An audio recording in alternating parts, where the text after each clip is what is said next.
Welcome back, everyone. We're diving into the fascinating world of understanding people. Today, we're cracking open Read People Like a Book by Patrick King. Oh, this is a good one. It is, right? Hmm. We're basically aiming to unlock those secrets of human behavior. Yeah. Yeah. Emotions, thoughts, even intentions. Like, how cool would it be to kind of predict what someone's going to do? Well, it's interesting because the book really emphasizes that it's not about just like jumping to conclusions. You see one tiny thing and you think you've got someone all figured out. It's more like detective work, Right. gathering all the clues and then figuring out how they all fit together. Okay, so no judging a book by its cover. Yeah. We need the whole story. Mm. So where do we start? How do we even begin to, gather these clues? Well, think about an engineer, right? They're trying to understand how some complex machine works. What do?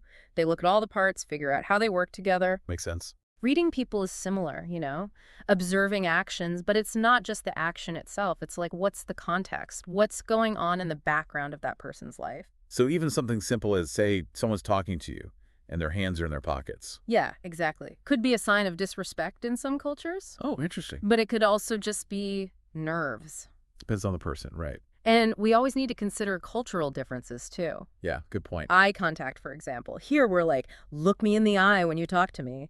But in some cultures, like Japan, that can be seen as aggressive, even disrespectful. Wow. So the same action can mean totally different things. Mhm. Okay, so how do we get better at, understanding those subtle differences and actually reading people accurately? Give us the good stuff. Well, one of the most interesting things the book talks about is the concept of the shadow. It's this hidden part of ourselves where we repress those emotions and desires we don't want to face. And learning to recognize someone's shadow, that's powerful. Okay, so everyone has this hidden side, and it affects how they act even if they're not aware of it. Think of it like this. You see someone who's super arrogant, always boasting. Maybe their shadow is actually full of insecurity, self-doubt. The arrogance is how they cover it up. Huh, that's a really interesting way to look at it. Hmm. So we need to look beyond the surface, try to see what's driving those behaviors, right? Exactly. And then there's this thing called shadow projection, where we basically see our own shadow traits in other people. So, for example, someone who secretly feels kind of intellectually inferior might accuse others of being stupid, projecting their own insecurity onto someone else. So sometimes the way we judge other people actually says more about us. It can. That's a big takeaway here. Recognizing our own shadow helps us understand ourselves better, which helps us understand the people around us. Now, another area the book dives into, and I think you'll find this particularly useful, is lie detection. Ooh, lie detection. Yeah. Yeah. Okay. Lay it on me. Let's face it, most of us aren't as good at spotting a lie as we think we are. I'm all ears. Let's hear it. How do we get better? Well, the book points out that there are certain situations where it's easier to catch a lie. Like, if you have a sense of someone's baseline behavior, you'll notice when they act differently. Or if the lie is spontaneous. They haven't had time to rehearse a story, so they're more likely to trip up. That makes sense. Another big factor is, what are the consequences of getting caught? The higher the stakes, the more pressure on the liar. And you can sometimes see that in their behavior. Okay, so consistency, spontaneity, consequences, all things to watch for. Anything else? Oh, yeah. And this one's interesting. The book actually suggests withholding your own knowledge. Wait, so if you think someone's lying, you don't let them know you're onto them. Play it cool. Exactly. Instead of confronting them head on, ask open-ended questions. See if they reveal information they wouldn't have if they were telling the truth. By withholding your knowledge, you create a situation where they might feel more comfortable and accidentally slip up. Oh, that's sneaky. I like it. It's like a strategic game of information. You got it. So what other kind of red flags should we be watching for? Inconsistencies in their story. Like, do the details add up? Does it make sense? And pay attention to their emotions, too. Do they seem genuine? Do they match what they're saying? Also, watch for sudden shifts in behavior. Like, are they suddenly fidgeting? Avoiding eye contact when you ask a specific question? Wow. Okay. So pay attention to the words, but also those little cues that might contradict them. But it's a lot to keep track of, especially in real time. Hmm. Are there any tools or frameworks that can help us sort through all of this information? Well, one framework I find super helpful is looking at personality through the lens of the big 5 traits. It basically breaks down personality into 5 core dimensions: openness to experience, conscientiousness, extroversion, agreeableness, and neuroticism. Okay, I've definitely heard of the big five, but to be honest, I'm not sure I could really explain, like, what each of those traits actually means. Yeah, no, it's actually pretty straightforward. Think of each trait as a spectrum, you Yeah. know? So take openness to experience, right? People who score high on this trait, they're imaginative, curious, always up for trying new things, might be drawn to creative fields, love to travel, always be the first to try that new restaurant. So they're the adventurous types, Hmm. the ones who thrive on, like, novelty and new experiences. Yeah, exactly. And then on the other end of the spectrum, Yeah. someone low in openness, they might prefer routine, predictability, more traditional in their thinking, find comfort in those familiar surroundings. Neither one is good or bad. It's just, it's about understanding where someone falls on that spectrum. Makes sense. Okay, so what about conscientiousness? That's a big word. What does that tell us? This is a good one. People high in conscientiousness, Hmm. organized, responsible, detail-oriented, always show up prepared, meet deadlines, keep things tidy. They're the reliable ones, the dependable ones. Okay, the planners, the list makers, Yeah. the ones who always seem to have it together. Yeah. And then folks who are lower in conscientiousness. What are they like? They might be more spontaneous, less structured, might struggle with deadlines or keeping things organized.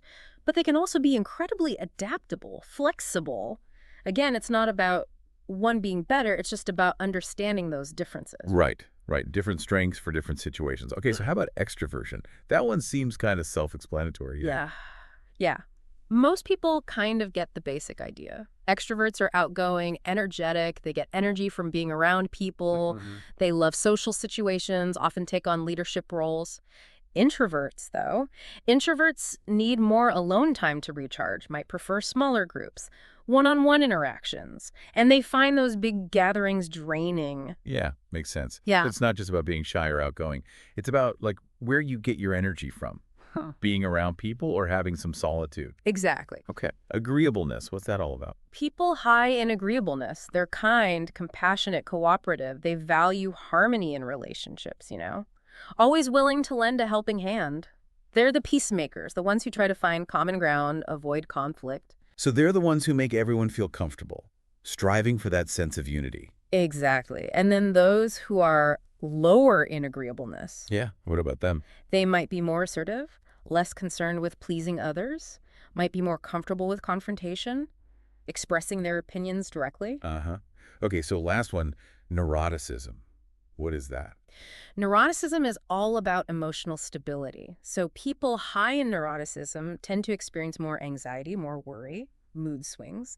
They're sensitive to stress and have a harder time bouncing back from setbacks. They're more emotionally reactive. Might take things a little more personally. You got it. And those who are lower in neuroticism tend to be more calm, even-tempered, resilient. They don't sweat the small stuff, can handle stress more easily. The key with the big five is to remember it's not about putting people in boxes, right? Right. No one is purely one way or the other. It's a mix. Right. It's the combination of all these things that makes us each unique. But how do we actually use this big five in real life? Like, how does knowing about these traits actually help us read people better? It's like having a set of lenses, to understand behavior. So, for example, someone is highly conscientious. You can kind of anticipate that they'll be reliable, detail-oriented, and you can tailor your communication style and your expectations accordingly. It's not about judging people or putting them in boxes. It's about having a framework to understand their tendencies. Okay, so using it to understand patterns, not to limit people or, like, make assumptions. Exactly. Makes sense. Okay, so what about those situations where we meet someone for the first time and we don't really have any background information? Like, how do we get a quick read on someone, but an accurate one, when we're just getting to know them? Well, that's where the power of first impressions comes in, and this thing called thin slicing. Okay. The book dives into this idea that our brains are actually remarkably good at making snap judgments based on, very limited information. So that gut feeling you get when you meet someone new, is there something to that? Like, is that based on something real? So that gut feeling you get when you meet someone new, is there something to that? Like, is that based on something real? It can be. Thin slicing, it's this idea that our brains take these tiny slices of information, right? A gesture, tone of voice, even a fleeting facial expression. And we use those to make super quick judgments about someone. It's like our subconscious is working overtime, like a detective, piecing together the clues. Wow. And what's fascinating, research shows that these initial assessments, they can be pretty accurate, at least in certain situations. Okay, so we're not just imagining those vibes. There's actual science backing this up. Hmm. That's kind of wild. Makes you wonder how much we're missing and how much we're picking up on without even realizing it. Yeah, for sure. It's a good reminder to be aware of those first impressions, the ones we make on others and the ones others make on us, too. But like any tool, we got to use thin slicing carefully, you know? Be aware of our own biases and make sure we're not letting those snap judgments totally cloud our perceptions. It's about using that initial impression as a starting point and then paying attention, gathering more information. So don't write someone off completely based on a first impression, but it can give us things to, like, look out for. Exactly. So when we're thin slicing, what kind of nonverbal cues should we be paying attention to? Well, the book talks about watching those obvious things, body language, right? Are they making eye contact, arms crossed, leaning in or leaning away? But it goes deeper than that. Okay. Subtle things like what words are they choosing, tone of voice, the pace of their speech. All of that can offer clues about personality and emotional state. So it's like we need to become these master decoders of all these little signals.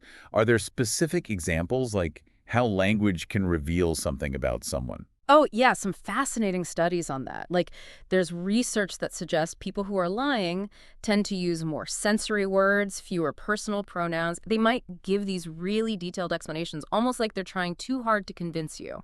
So it's not just what they say, it's how they say it. Those subtle linguistic choices, they can be super revealing. For sure. And the book also talks about paying attention to someone's online presence, too. Social media can be a goldmine of information. Oh yeah, social media. So a little bit of like online sleuthing can be helpful. Well, it's not about stalking or judging, but just seeing it as another piece of the puzzle, you know? Okay. What do they share? How do they interact with others? What groups are they following? It can all offer clues about interests, values. It's amazing how many clues we leave behind, both online and offline. Wow, we've covered a lot today. Context, nonverbal communication, personality frameworks, thin slicing, a lot to process. Mhm. So what's the big takeaway here? What do we really need to remember when it comes to reading people? I think the most important thing is to remember that it's a process. It's ongoing. We're always learning. Be a lifelong student of human behavior. Keep gathering information and be open to revising your assessments as you learn more. It's about approaching people with that curiosity, that empathy, recognizing everyone has their own story, and those stories, they're always evolving, right? Mm-hmm. This has been a fantastic deep dive, really insightful. Thanks for breaking down these ideas and giving us some new tools for navigating, this complex world of human interaction. It's been my pleasure.